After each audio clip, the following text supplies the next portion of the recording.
Welcome back to our podcast, Powering Sustainability, where we aim to make the companies and the people push towards sustainability.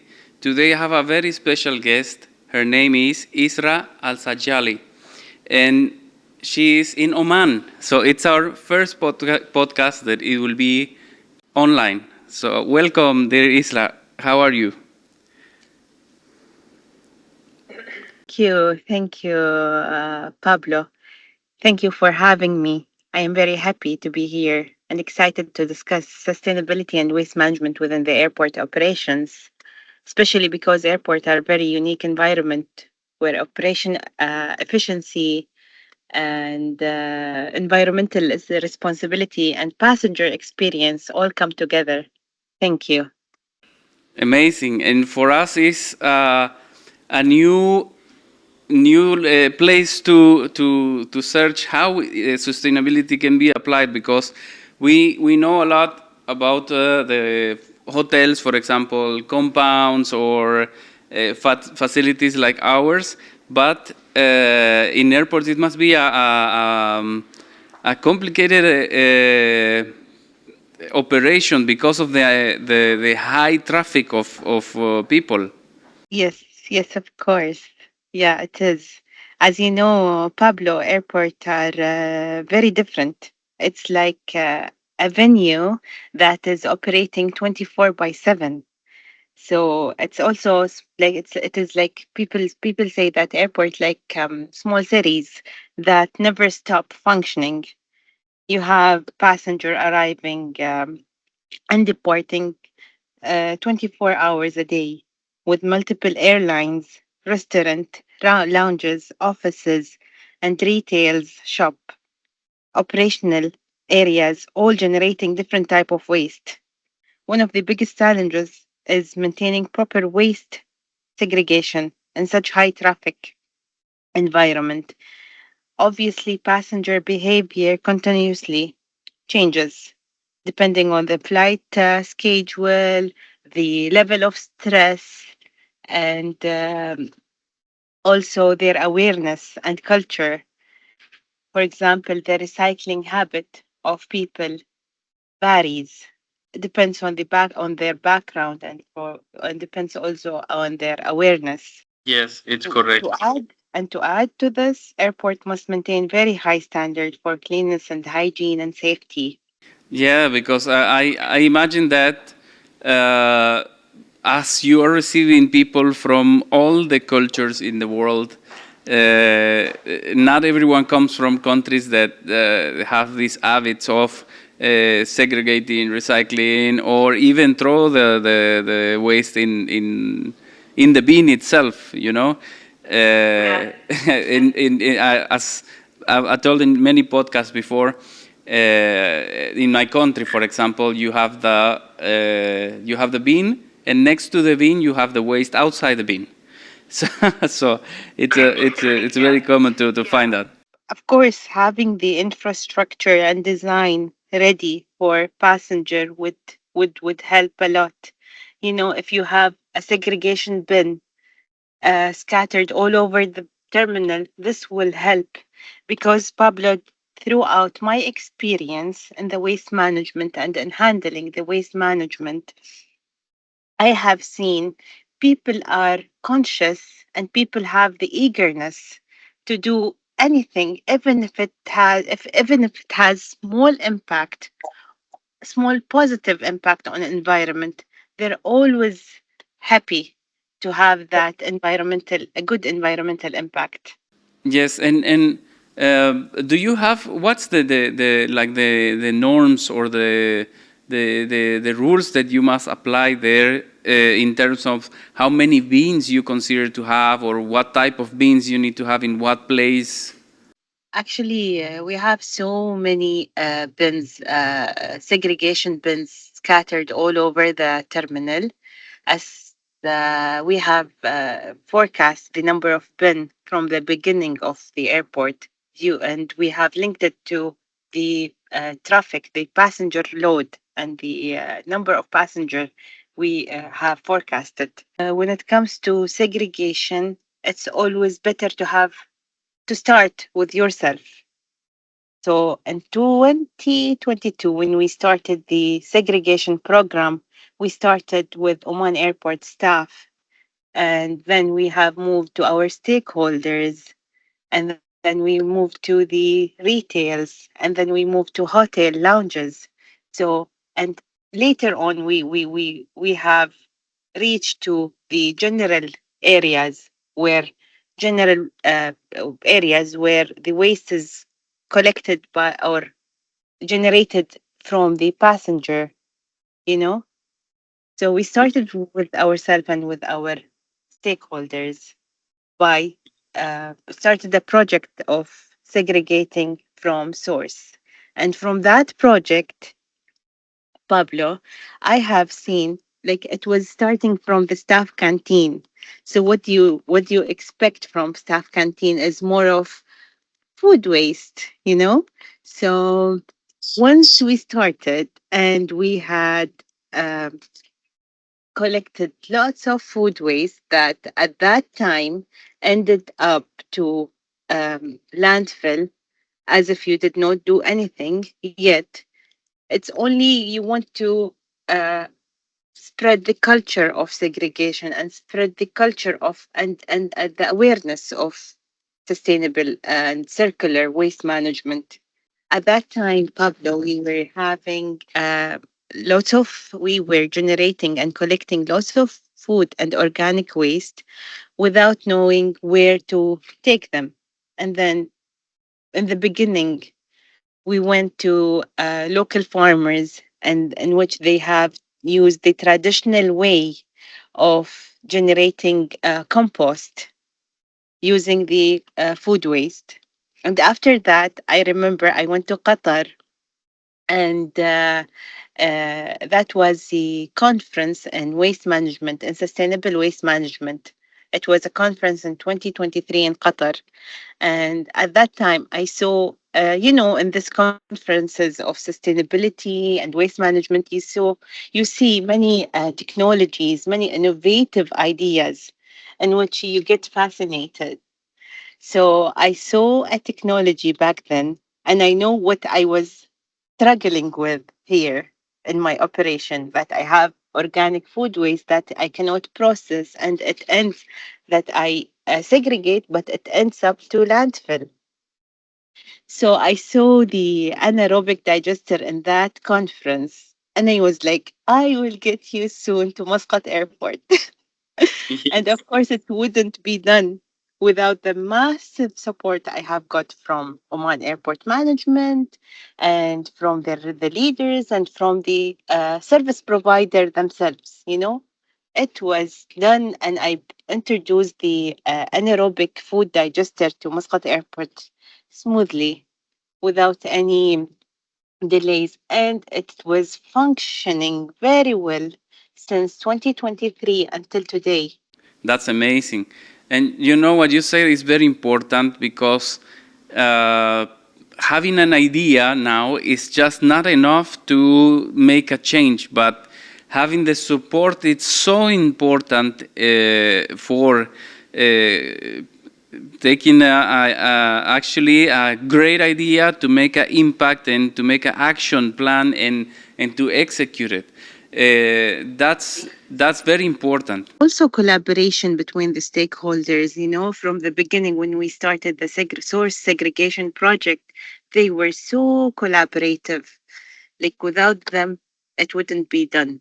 Yes, and that makes me very happy because it speaks a lot that there's people that is it's also like us pushing to sustainability and investing in sustainability and knowing that these kind of changes in for example your airport now is a example for all the rest of the airports in the UAE and in the world and it's making an impact and it's making the change that we need. And that idea that you had takes to another stakeholder from another airport to say, hey, they are doing this.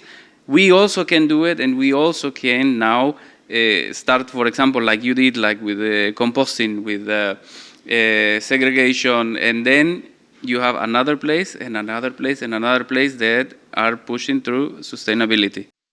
Yes, yes, of course, of course. Like collaboration, absolutely critical. Like sustainability in the airport cannot be succeed through one department alone or one organization alone. We have all to work together toward achieving a circular waste management. What was the acceptance of the people that was going to operate these machines? The beginning, when we brought the machine, and before bringing the machine, our labor and our waste management team, they were already segregating the food, and knowing that it ends up to landfill would be disappointed for them and for us as well.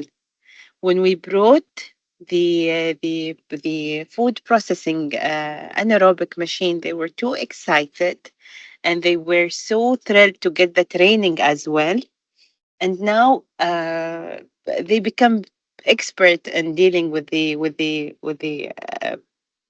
machine itself, and they know when does it need service, when does it need anything. They are well trained and they are so uh, like excited to have the such machine in the airport. They won't accept not to have it now. Yes, yes. They were asking for more. Yeah, I can imagine. I can imagine. Yes, yes, yes.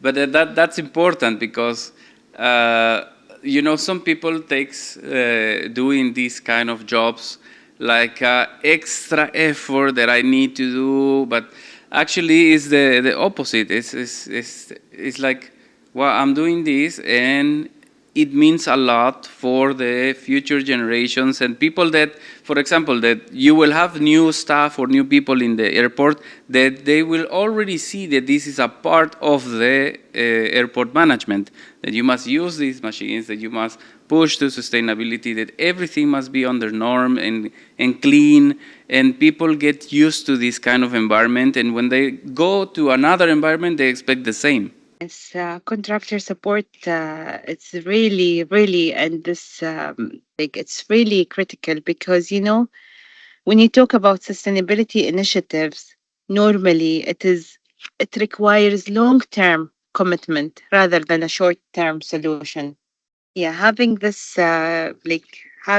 innovative technology means you have a long-term sustainability plan.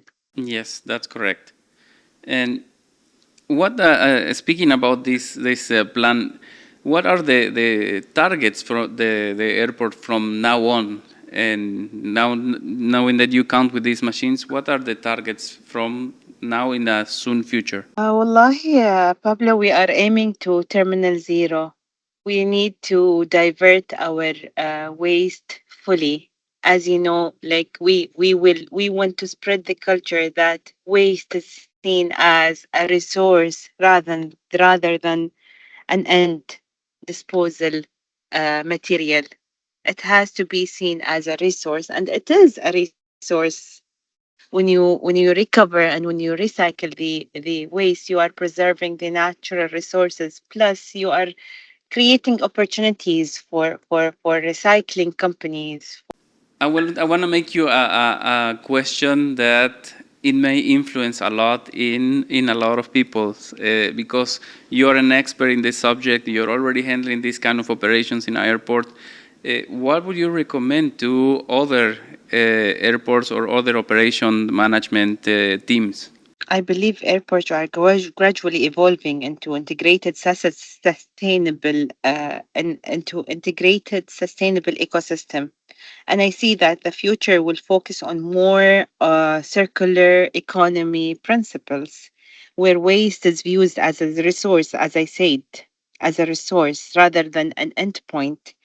We are already seeing increased interest in the waste to energy, waste to gas technology, and resource recovery system. Landfill diversion will continue becoming a major target for most of the airport internationally, especially as an environment regulation and sustainability expectation continue to increase. Yes, I don't know, dear Isra, if you have the numbers, but I'm very curious about how many tons of waste is generated in an airport regularly. The waste generation and the waste data in the airport, it fluctuates normally. It will not be stable.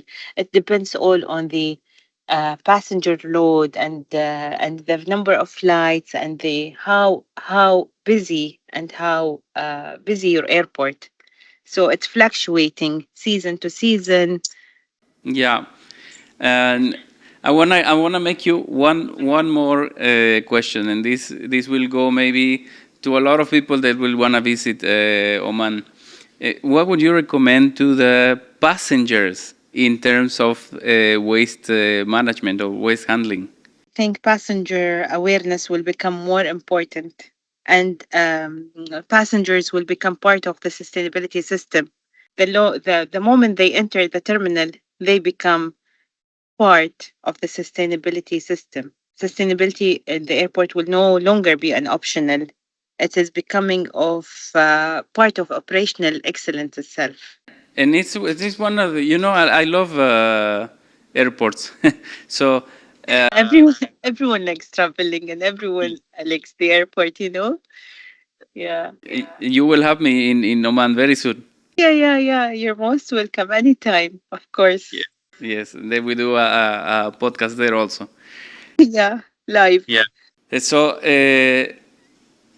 what I was I meant to say is that uh, if people starts to take the airport like they treat their own homes, like they treat their own house, and having the conscience that it's a place that belongs to everyone, that we must take care of it.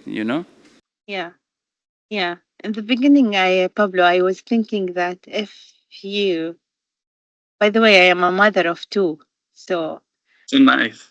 my entire system has changed. My entire thoughts and has changed when by having two kids. And when I started working in sustainability and waste management and coming to know the circular economy and what we can do to preserve the resources for the new generations, uh, I was thinking of the new generation, and I was thinking that after 10 years from now, I need my kids to have fresh air as the as same as the one I am having right now. They have the right to get clean environment like the old generation had.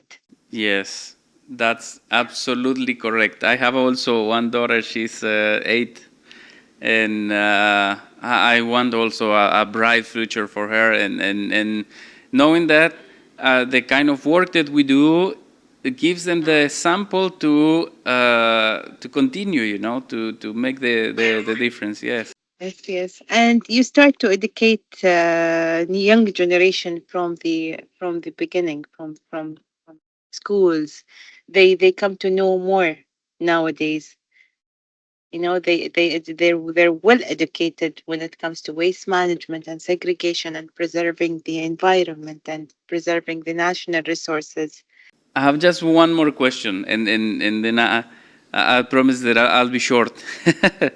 Yeah.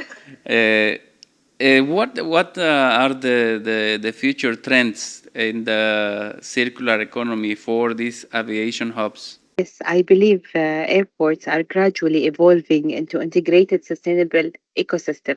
The future will focus more on circular economy principles where waste is viewed as a resource rather than an end point. We are already seeing increased interest in waste to energy solution and waste to gas technology and resource recovery systems. And the landfill diversion will continue become major target for airports internationally. And especially as we see environment regulation and sustainability expectation continue to increase. I also believe sustainability in airport is becoming part of operational excellence itself. And it's the starting point of a people that will go to visit a place. The first thing they see is the airport, so it must be a place that is making a difference. Yeah, it is the first and first doorstep to any country. Thank you very much, dear Isra. You are a fantastic person. I'm very proud to have this conversation with you, and knowing that I'm so honored to have meet persons that are impacting in sustainability and in such a complicated places like an airport that you have so much traffic and so much people going around every day. And congratulations, you're doing a fantastic job, and congratulations for the changes you're making. Thank you. Thank you again, Pablo, for having me. It was truly pleasure to be part of this discussion. Thank you. Thank you. I hope to see you soon in another podcast and also in a podcast there in Oman. Inshallah. Inshallah. Okay. Thank you. Have an amazing day. Thank you very much.